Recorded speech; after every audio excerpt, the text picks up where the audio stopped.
I want to go back now to the slow economy. It has a lot of people struggling with their own finances.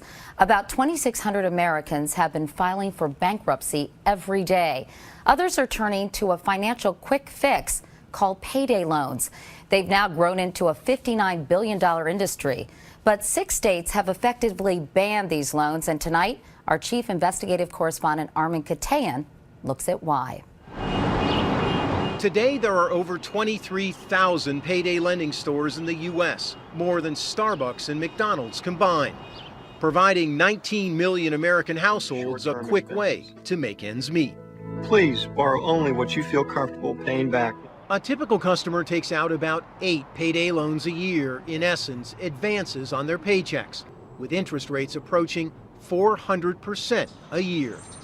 For lower and middle class families with few financial options, such loans, even at that price, are a godsend. But folks like Mary Bates now see something else, a short-term solution turned long-term trap. An endless cycle, a dead end. I would advise anybody not to. For Bates, it all began with a $200 loan plus interest to fix her car. But after paying it off 2 weeks later, she couldn't afford to live on what was left. So she took out another loan, starting a 2-year cycle with a variety of payday lenders that ended up costing this single mother of 2 what she says was more than $1,500 in interest to essentially float a $200 loan. They're set there for people like me that live payday to payday. And then once you get in there, you can't get out. It's 15 to 20 minutes, you can walk out with cash in your hand. Terrence Gent is one of 8 former industry employees who spoke with CBS News. A former district manager, Gent says payday lenders train their workers to set hooks. Incentives that you offer to customers to get them to become repeat borrowers. Like take out 5 loans, get the 6th one free, or offering cash to managers of low-income apartments to refer desperate tenants. And this document obtained by CBS News reveals that among the targets for this lender is single-parent households with multiple children who are financially stretched. We had people all the time that would come in and take out a loan to pay their retainer fee on their lawyers to file bankruptcy.